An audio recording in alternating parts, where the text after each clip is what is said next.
El siguiente programa puede ser visto por mayores de 12 años en compañía de adultos responsables. No contiene escena de sexo ni violencia.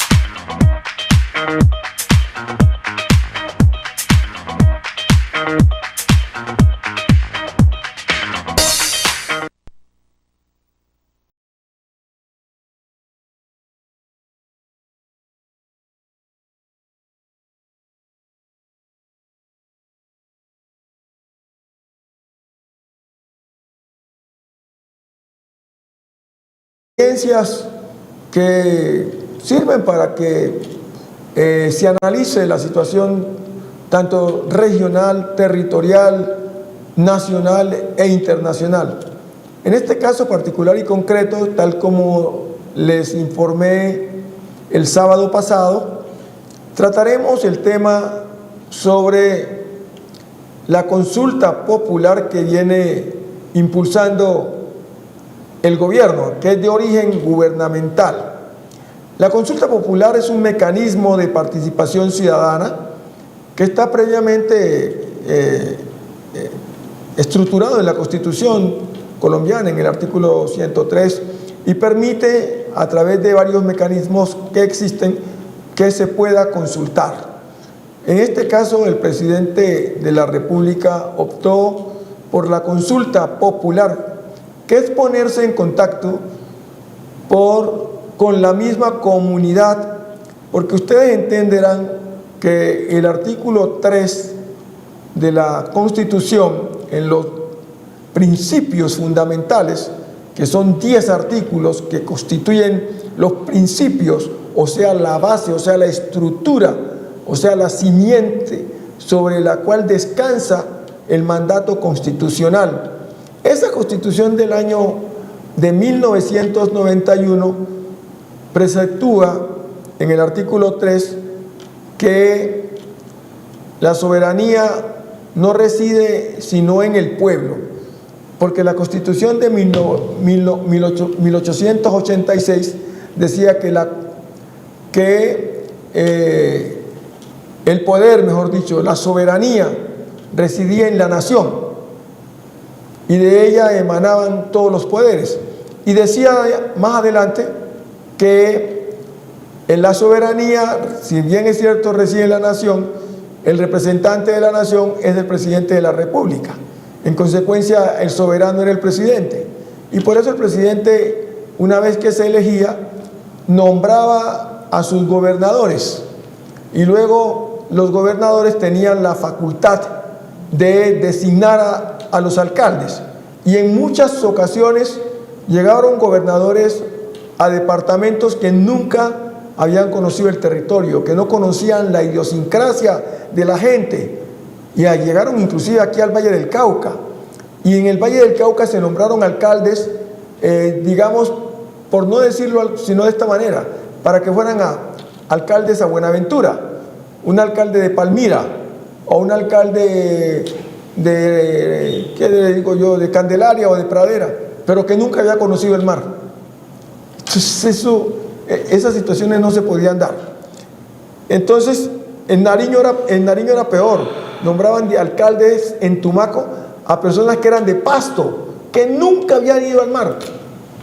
Para conversar sobre el tema de la consulta popular, de este mecanismo de participación, hemos invitado al compañero que siempre ha estado con nosotros, pero ahora por cuestiones de estar en el gobierno nacional y presidir casi en Bogotá, ha sido imposible estar aquí. Él ha conducido el programa en reemplazo mío, lo dejamos mucho tiempo manejándolo. Se trata del doctor Alejandro López Lazo, quien tiene una maestría en Derecho Constitucional, y vamos a hablar del tema porque él está como asesor del ministro de Educación. Alejandro, muchas gracias por estar aquí en el programa y por haber vuelto, pues. Muy buenas noches, doctor Luis Hermes. Un saludo muy especial a todos los televidentes, amigos y amigas que tienen su sintonía el día de hoy. Bueno, doctor Luis Hermes, pues para hablar del tema de la consulta popular, muy importante tener una dimensión de carácter constitucional, en el sentido de que el presidente, que es un gran lector del filósofo italiano Antonio Negri, de su libro Poder Constituyente, hoy el presidente de la República evoca nuevamente a ese poder creativo, ese poder que dimensiona nuevas formas de participación ciudadana, como es el poder popular, a través de su consulta, en el entendido de que pues hay un Congreso el día de hoy que no responde a las dinámicas sociales y a las exigencias que tiene este poder constituyente. En ese sentido, pues, hubo la necesidad desde el gobierno nacional poder evocar nuevamente ese artículo 103 de la Constitución Política que habla de la consulta popular, para poder llevar a cabo esa reforma laboral que tiene un sentido muy importante para la sociedad colombiana, porque es restablecer sus derechos que habían sido perdidos anteriormente. Sí, señor, cómo no, muchas gracias, Alejandro. Por supuesto, a ver, refresquemos un poquito. Dos programas anteriores nosotros hablamos sobre la consulta de Petro, la titulamos de esa manera, y allí analizábamos que el presidente había tenido que estaba acudiendo a este mecanismo de participación, por cuanto que él presentó una reforma laboral, y en la Comisión Séptima del Senado de la República, no solo los ponentes del proyecto, sino los otros miembros que no eran ponentes del proyecto, votaron que no le iban a dar curso o que no iban a permitir que estas propuestas pasaran, y que en consecuencia solicitaban el archivo. El presidente de la República, ante este hecho, que 7 personas ya prácticamente la echaban, en 8 personas la echaban y son 14, ya no había nada que hacer, el presidente resolvió entonces acudir a este mecanismo de participación. Y es un mecanismo legal, porque repito, está en la Constitución del 91. Sin embargo, hay una pelea en el sentido de que algunos no están de acuerdo con la consulta. Y la consulta, que eran las preguntas que Petro presentaba, tenía que ver en gran parte con los derechos que los trabajadores habían ganado ya anteriormente, y que cuando el doctor Uribe llega al gobierno, propone, con el ánimo de que se iba a implementar el número de trabajadores en las empresas, dar estas canonjías a los empresarios, y le quitó a los trabajadores esas conquistas laborales que habían logrado. Los trabajadores siempre han estado reclamando ese derecho y no lo han podido alcanzar. Volver nuevamente a cosas como, por ejemplo, de que se reconozca que las horas de trabajo en el tiempo de horario normal van de 6 de la mañana a las 6 de la tarde, ya eso se había cambiado.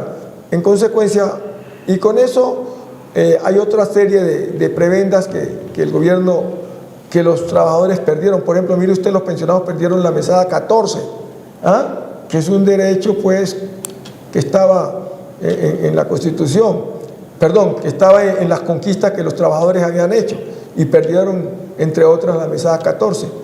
Las horas extras se perdieron también. Entonces, toda esta serie de derechos ya ganados, hoy lo que se quieren es restablecerlo.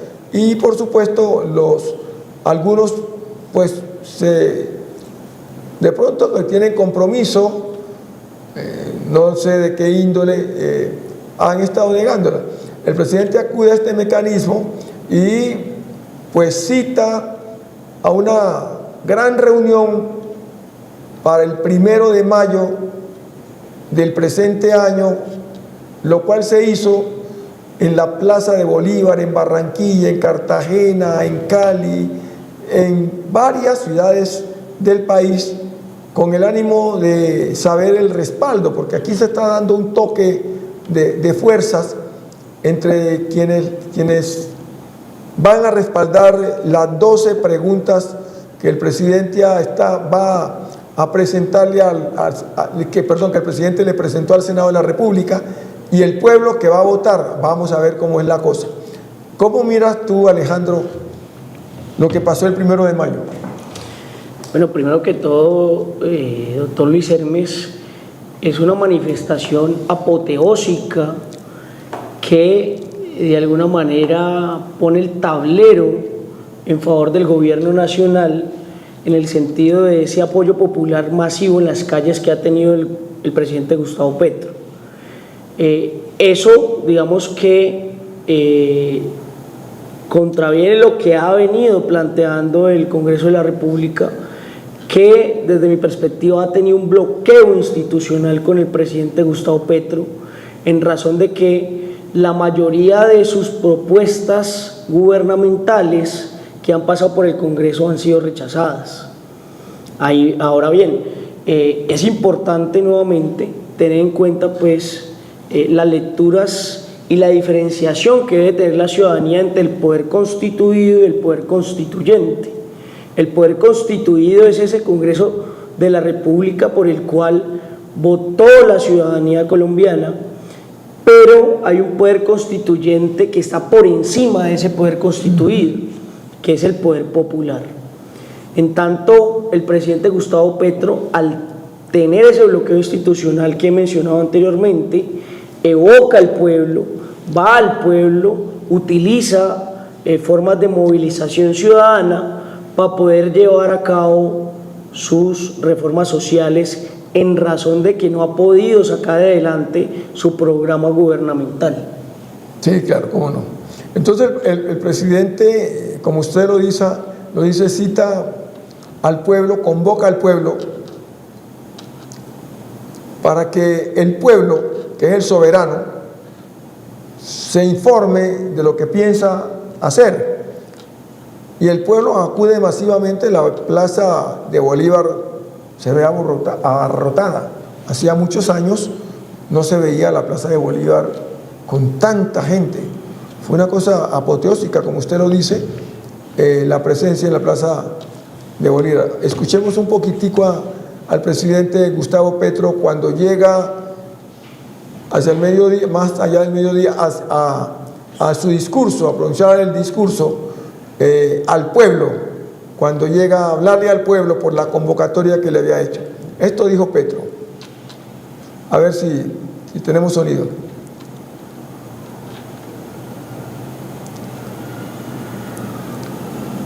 Entonces, mientras nos colocan bien el audio, porque no vamos a hacer todo el discurso, mucha gente lo oyó, otra gente no lo vio porque estaban presentando fútbol, y en las cadenas que no eran RCN ni Caracol estaban en otra cosa. Solamente en las cadenas del Estado estaban presentando este acto del presidente Petro, y por eso mucha gente no está informado del discurso, que duró aproximadamente 1 hora, y en el minuto 35 más 6, si mal no recuerdo, el presidente empieza a leer las 12 preguntas, y la gente con fuerza y con mucha entusiasmo empieza a decir sí, voto sí, voto sí. Claro, todavía no hay, porque usted sabe que eso tiene un tiempo, ¿no? Todavía las preguntas no han sido aprobadas por el Senado, puede pasar cualquier fenómeno. Entonces, ahora lo vamos a mirar. Escuchemos un poquito a Petro. Yo creo que ya no tienen el BTR, el discurso de Petro. Escuchemos un una parte del discurso. Por favor. Se presentan 12 preguntas. Las leerán aquí más tarde. Se han publicado. La primera la quiero leer, ministro del Trabajo, si la tiene por ahí. Primera pregunta, a ver. Congresistas y ministros.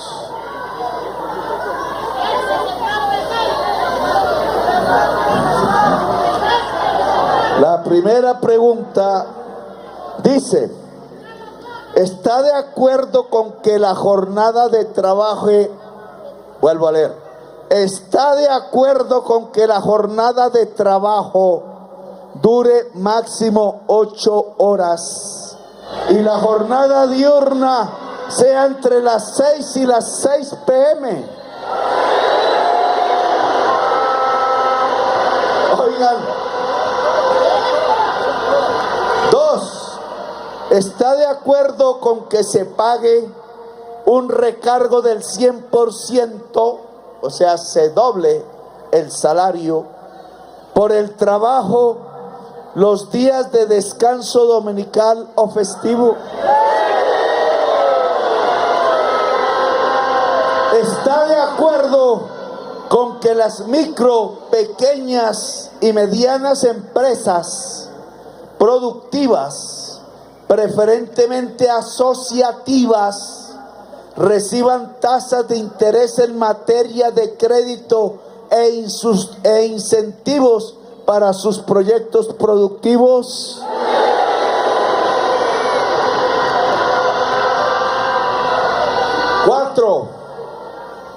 Cuatro. ¿Está de acuerdo con que las personas puedan tener los permisos necesarios para atender citas médicas y licencias por periodos menstruales incapacitantes?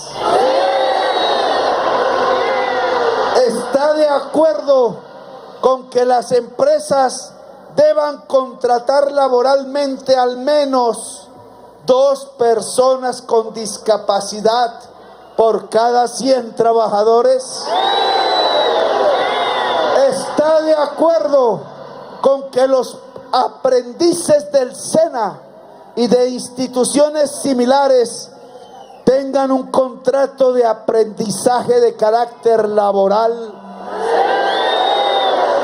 ¿Está de acuerdo con que las personas trabajadoras en plataformas de reparto y transporte acuerden su tipo de contrato y se les garantice el pago de seguridad social? ¿Está de acuerdo con establecer un régimen laboral especial para que los empresarios del campo garanticen los derechos laborales y el salario justo a los trabajadores agrarios? ¿Está de acuerdo con eliminar la tercerización e intermediación laboral mediante contratos sindicales? ¿Está de acuerdo con que las trabajadoras domésticas, madres comunitarias, periodistas, deportistas, artistas, conductores y demás trabajadores informales sean formalizados o tengan acceso a la seguridad social? ¿Está de acuerdo con promover la estabilidad laboral mediante contratos a término indefinido como regla general? ¿Está de acuerdo con constituir un fondo especial destinado al reconocimiento de un bono pensional para los campesinos y las campesinas? Tengo que decir con franqueza que el que vote no o no quiera estas reformas es porque es un HP esclavista.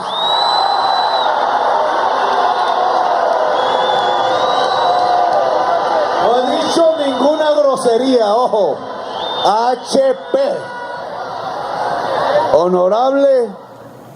El presidente termina esa parte de su alocución expresando que el que no apoye pues es un honorable o un HP. La gente interpreta obviamente que es una grosería y hay muchos medios que vienen hablando sobre eso, porque eso mismo le ocurrió con el doctor Cepeda, que dijo que, y el presidente en esta remarca muy claramente que no está diciendo ninguna grosería, porque se trata pues de los honorables representantes del pueblo. sí, ¿no? Honorables parlamentarios. Honorables parlamentarios, honorables padres de la patria, bueno, en fin, creo que deja allí un manto de dudas que yo pensaría que sí, la expresión no es como buena, no la veo, yo respeto, porque la gente, los otros dicen que es, pues lo que quiere decir el presidente es una grosería, aunque él dice yo no estoy diciendo grosería, ¿o no? ¿Cómo lo ve usted? Que está en el gobierno, que está en el gobierno va a decir que no está diciendo grosería. Doctor Luis Hermes, a ver, yo creo que hay que contextualizar el por qué el presidente hoy evoca el poder popular. Y es que Colombia ha vivido un proceso desde el punto de vista no formal, pero sí desde el punto de vista político, un proceso destituyente. ¿Qué quiere decir eso? Que las fuerzas que nos habían gobernado, los poderes fácticos de nuestro país, no han entendido que hay nuevas dinámicas sociales, nuevas demandas populares, que se vieron reflejados desde aquel paro nacional desde el año 2019. Desde ahí hubo un antes y después desde el punto de vista democrático de nuestra nación, en el sentido de que hay unas fuerzas sociales juveniles que ya no ven como posible la institucionalidad que operaba desde la Constitución del 91. Desde mi perspectiva, ahí hay un proceso destituyente. Destituyente es que las actuales instituciones gubernamentales no responden a las nuevas demandas sociales. Llega para el año 2022 un gobierno popular de izquierda, un gobierno de unidad nacional, con acompañamiento de otras fuerzas tradicionales, y establecen un nuevo gobierno donde plantean una serie de reformas sociales.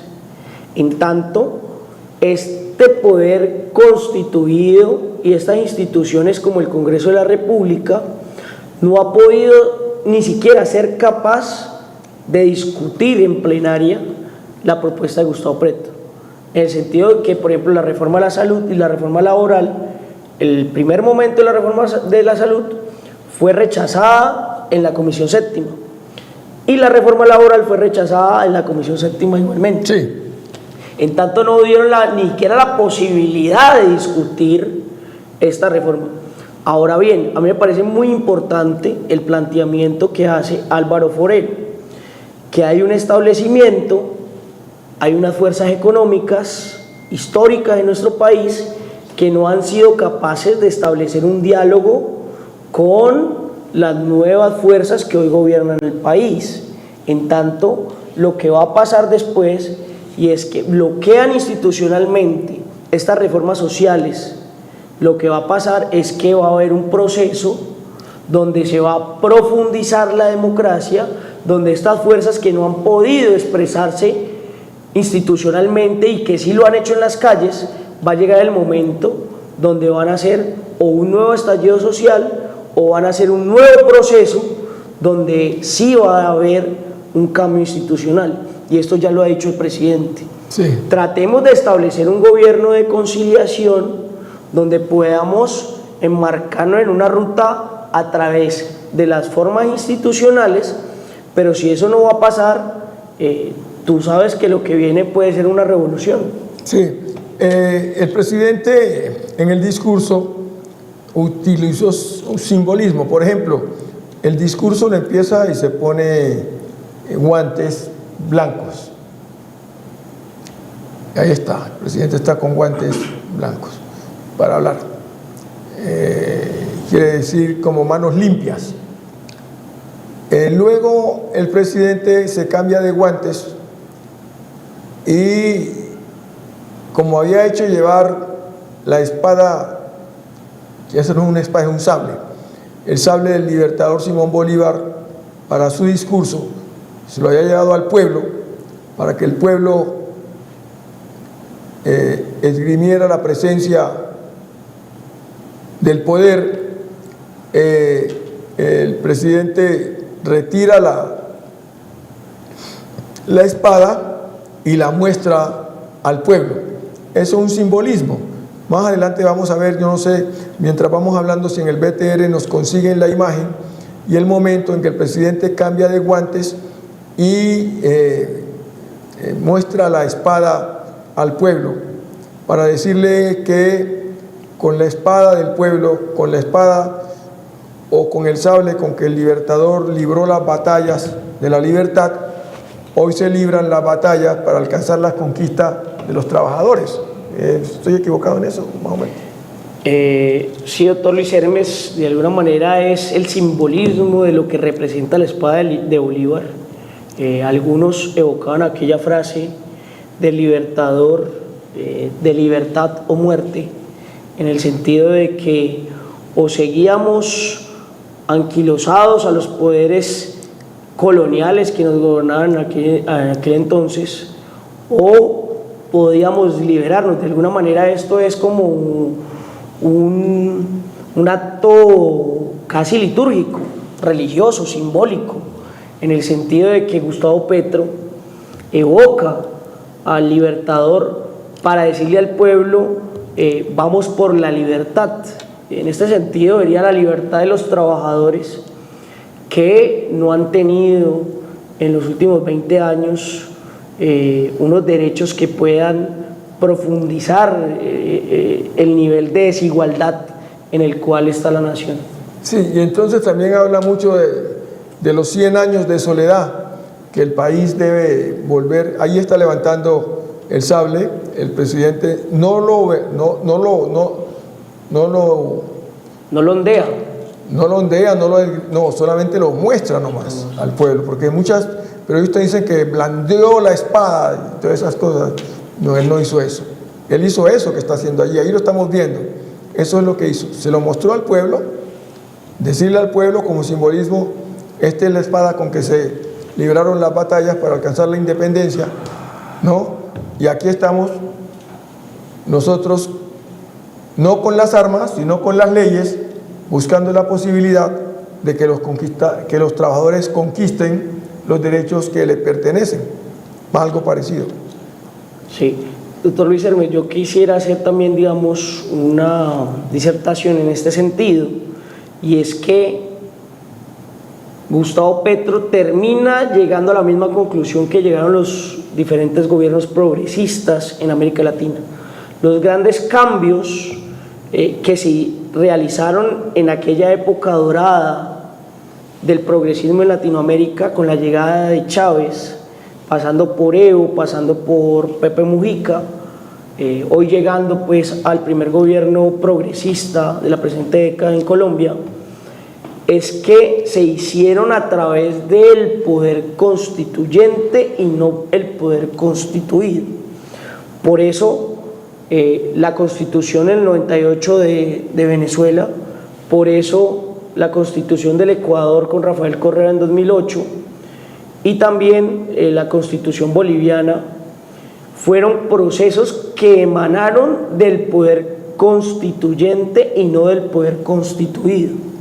Entonces, las grandes transformaciones que hicieron estos gobiernos fueron a través del poder constituyente, que es de alguna manera la conclusión a la que llega Petro, en razón de que hay un bloqueo institucional y no poder haber realizado a través del Congreso de la República las reformas sociales. Sí, y Petro habla ahora que es el encargado como secretario general de la CELAP habla mucho de la posibilidad de que los pueblos de América del Sur, los pueblos de Bolívar, Perú, Bolivia, Ecuador, Venezuela, Colombia, se unan para formar esa gran Colombia. Eso fue parte de su discurso, la gran Colombia que soñara Bolívar en su discurso anfitriónico que quiso dictar en Panamá, que no fue posible. Y Petro lo trae sobre la búsqueda de encontrar una salida de estos países hermanos para que se unifiquen en una gran masa de lo que él llamaría la Gran Colombia.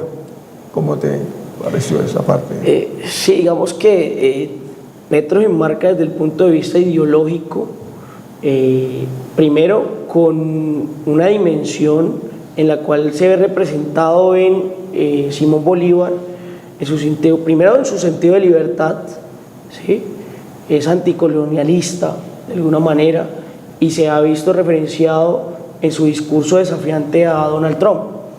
Y también por otro lado, en su dimensión de la unidad latinoamericana, que ha sido también un discurso que han evocado varios mandatarios progresistas en América Latina. Por otro lado, me parece muy importante desde su dimensión ideológica saber es que él tiene una dimensión democrática de la política. Es decir, su proyecto no es un proyecto en el cual él ni siquiera habla del socialismo, sino que habla de ir hacia un neocapitalismo, una nueva dimensión del capitalismo que pueda fundamentarse en la reversión de las energías fósiles a las energías limpias. Esa es, digamos, su dimensión desde el punto de vista económica, en la cual pues se diferencia totalmente de los programas de Rafael Correa y de Hugo Chávez.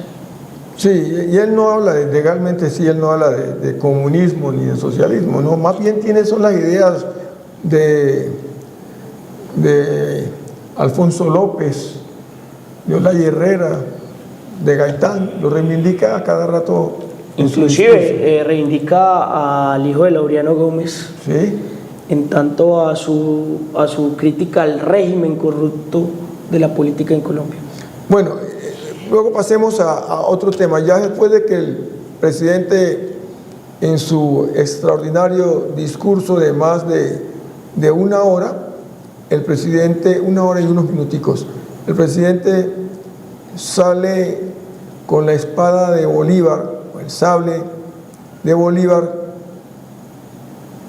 que lo llevan los militares que custodian o cuidan la casa de Nariño, y se va a la parte interna del Congreso y a la oficina de la Constitución, y allí radica el proyecto de la consulta con las 12 preguntas que el presidente acabó de leer en este programa y nosotros ya lo vimos.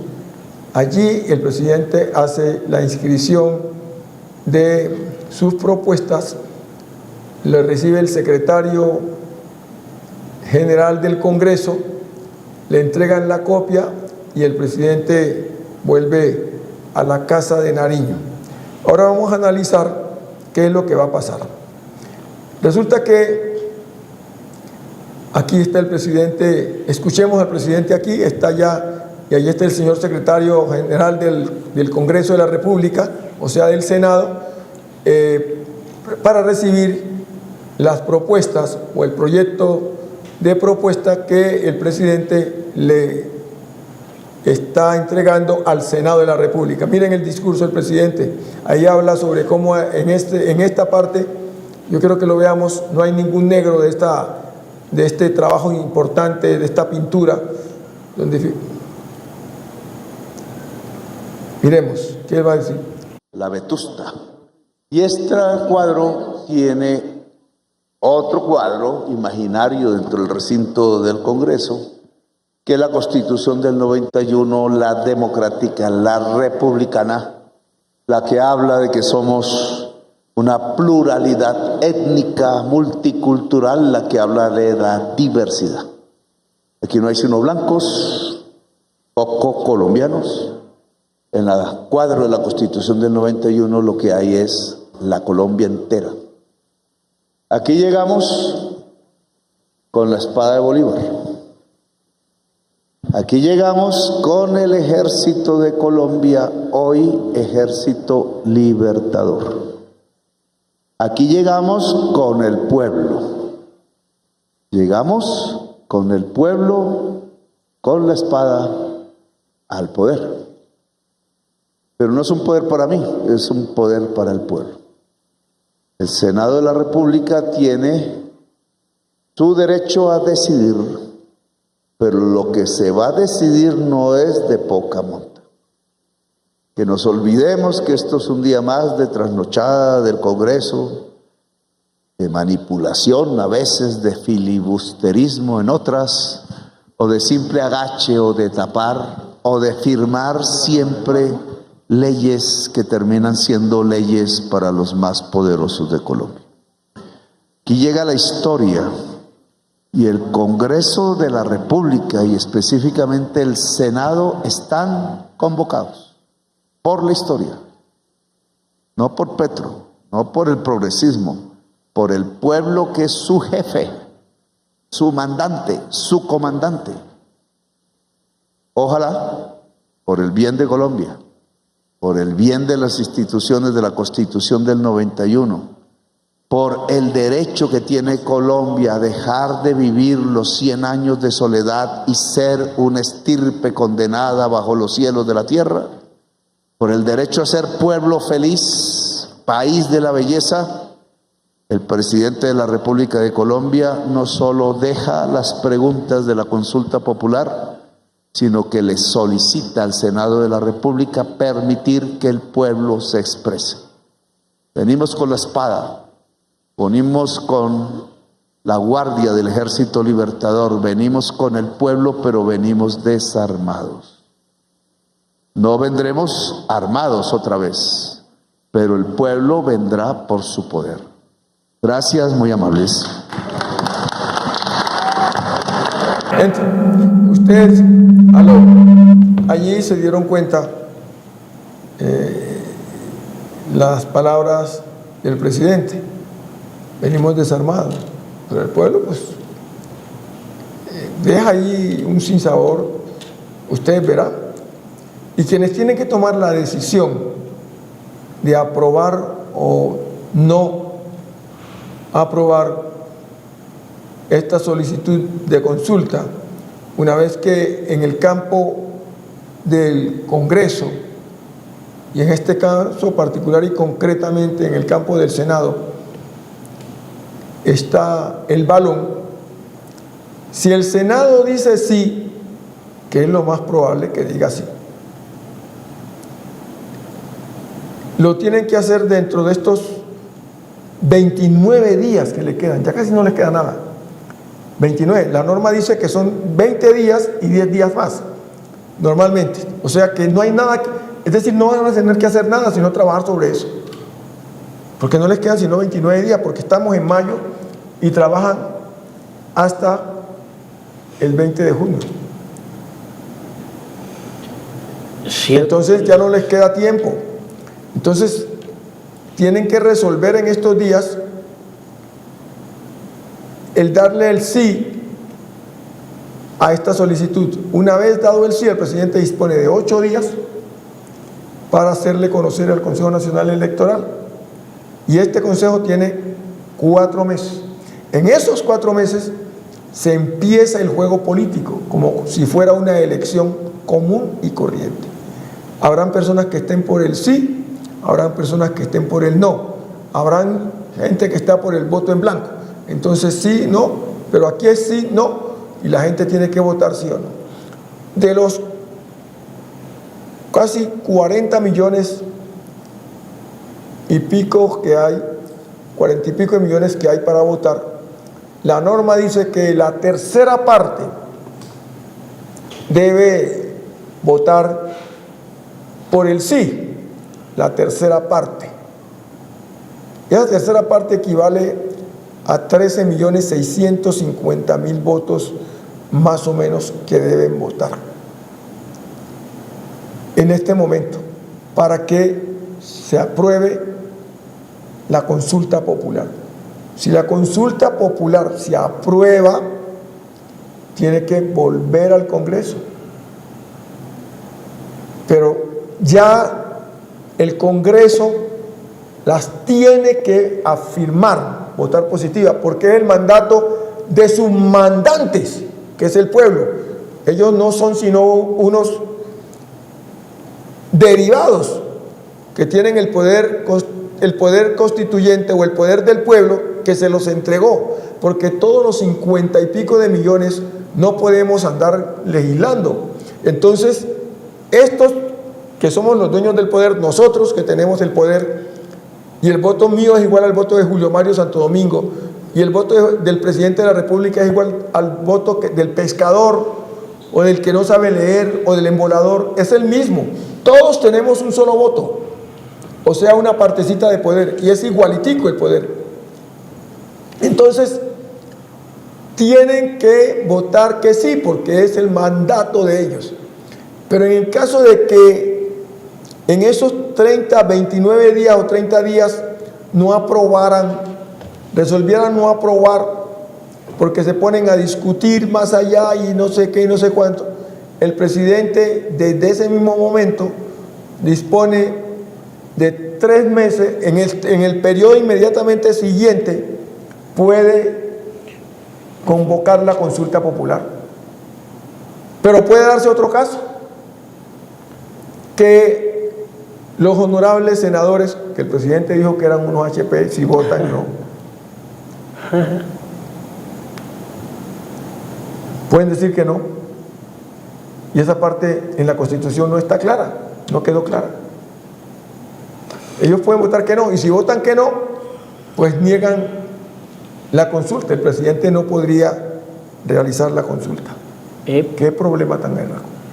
De hecho, el presidente ha expresado de que en caso tal de que se vote negativamente a la propuesta de consulta popular del gobierno nacional, desde su perspectiva, de alguna manera sería como quitarle la posibilidad democrática a sus mandantes de poder decidir sobre las propuestas gubernamentales. Es que es raro, no podrían, pues, ¿cómo? Si mi mandante me está diciendo que el mandante me va a decir a mí que queremos esto, le estoy diciendo al mandante que no, pero como el presidente no es mandante del pueblo, sino que también es electo por el pueblo, tiene la representatividad del pueblo y es otro poder, por eso estos señores que tienen también la misma calificación pueden decirle que no al presidente. Pienso que sería una cosa completamente delicada. Creo que en ese momento el presidente, pienso, acudiría al pueblo por otro mecanismo de participación y el pueblo tomaría la decisión. Por eso dice, si ustedes verán, si no lo aprueban, si revocan, si no aprueban, allá ustedes verán. Esto sí se vuelve ahí puede haber un estallido social y el pueblo puede recurrir a un plebiscito. Y usted sabe lo que significa el plebiscito. Eso significa un cambio de la Constitución, porque inmediatamente se establece una constituyente. ¿Ah? O si no, esa, digamos, doctor Luis Hermes, un referéndum. Esa sería la consecuencia de no darle la posibilidad a ese poder constituyente de poder decidir sobre las cuestiones gubernamentales y decidir en sí sobre su propio destino. Sí. Lo democrático acá, yo he escuchado sectores de los medios de comunicación tradicionales, sectores políticos tradicionales, que han expresado de que el presidente, al establecer su propuesta de consulta popular, está de alguna manera ignorando el poder constituido del Congreso de la República, cuando no ha sido así. Lo que está haciendo el presidente es yendo a ese poder constituyente que escogió el poder constituido para que decida sobre una serie de propuestas donde hay un bloqueo institucional. En tanto, lo que yo te decía anteriormente, doctor Luis Hermes, y es que hay un proceso destituyente en Colombia donde ya no se responde institucionalmente a las nuevas demandas sociales, a las nuevas dinámicas sociales, a una juventud que aclama unos nuevos derechos, en tanto ponen al país a una situación desde el punto de vista institucional de inestabilidad. ¿Por qué? Porque si yo no puedo decidir sobre mi propio futuro desde el punto de vista democrático, ¿qué es el camino que queda? El camino de las calles. Sí, claro. La situación se forma conflictiva y creo que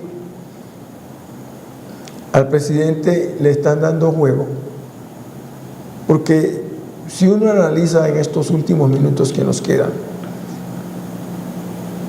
el presidente va a realizar la consulta popular, porque creo que la va a realizar.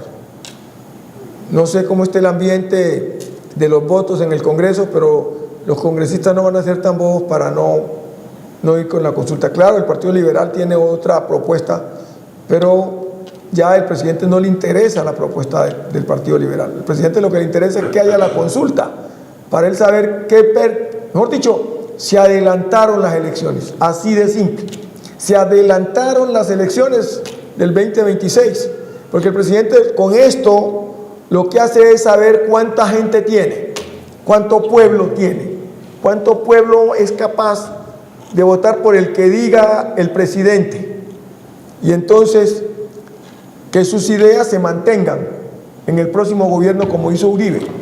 Y en ese sentido pienso que la consulta es como tomarle el pulso a cómo está el ambiente de las elecciones que se van a realizar en el mes de mayo para presidente de la República.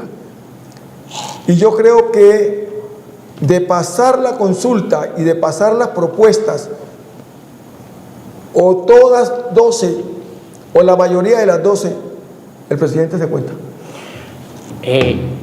Totalmente de acuerdo, doctor Luis Hermes. Yo creo que ya inclusive la campaña presidencial ya empezó. Ya arrancó.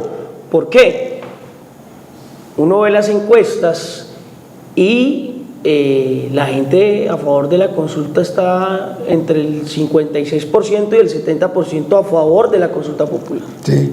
A favor del sí. ¿Qué va a pasar? Es mi pregunta, con los sectores que hoy se niegan a la consulta. En caso tal de que se apruebe esta consulta popular y que la gente vaya a las urnas y ve que esta propuesta es gubernamental, de las fuerzas políticas que hoy acompañan al presidente Gustavo Petro, pues obviamente eso va a influir en una decisión electoral en voto al Congreso y a la presidencia de la República. Y va a aumentar la votación posiblemente para Cámara y Senado del presidente Petro.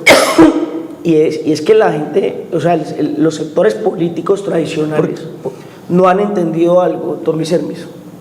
Una cosa es cómo actúa el electorado como poder para escoger su poder constituido, que es el Congreso de la República. Sí, claro. Que está además, porque hay muchas dinámicas clientelistas y demás, donde de alguna manera las fuerzas tradicionales siempre se han visto favorecidas. Pero, por ejemplo, la Constitución del 91, Constitución 91 fue conformada, el poder constituyente conformó una Asamblea Nacional Constituyente con fuerzas progresistas en su mayoría, donde ganó en su momento la Alianza Democrática M19 y el Partido Liberal, que fueron los que llevaron la batuta y nos dieron la Constitución del 91.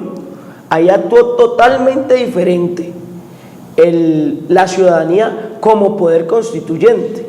Y otra cosa es cómo actúa cuando hay elecciones tradicionales ordinarias a Congreso de la República. Que lo hace el poder constituido. Que emana al poder constituido. Sin duda alguna, las elecciones del 2026 se han adelantado.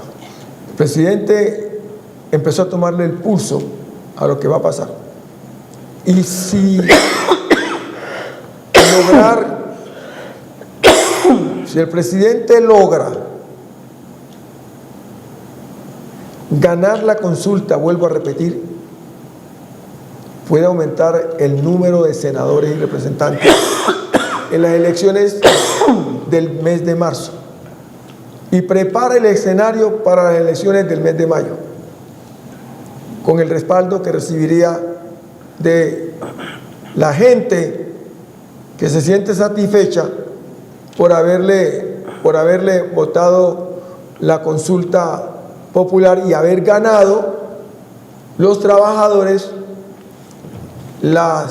los deseos que ellos querían sobre que esas facultades, esas ganancias laborales que habían conquistado y que perdieron el gobierno de Álvaro Uribe, la reconquistan nuevamente.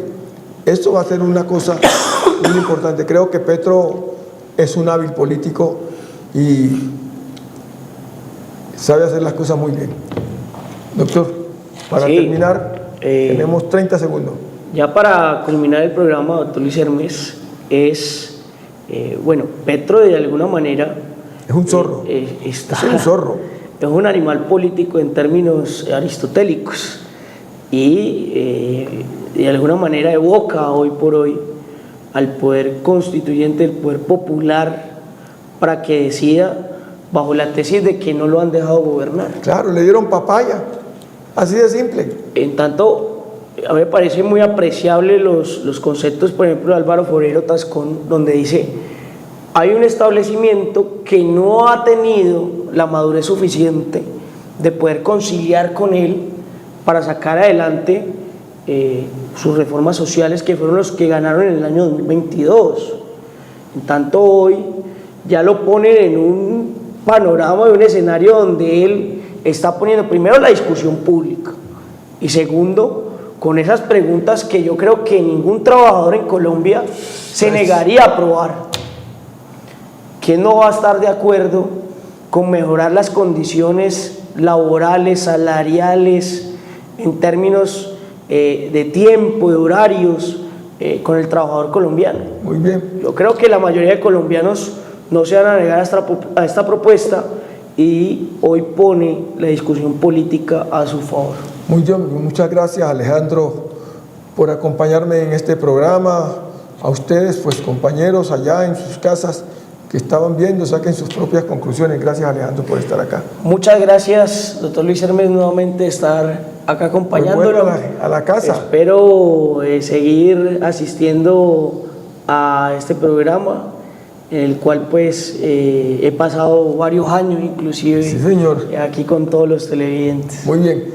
Y señora madre de familia, señor padre de familia, señores padres de familia, en este momento, a esta hora, ¿usted sabe dónde está su hijo, su hija, sus hijos? Si no lo sabe, empiece a preocuparse, porque por no saber dónde están nuestros hijos se nos está perdiendo la juventud. Por favor, a esta hora y en este momento, sepa dónde está su hijo, su hija, converse con ellos. Muy buenas noches y hasta el próximo sábado.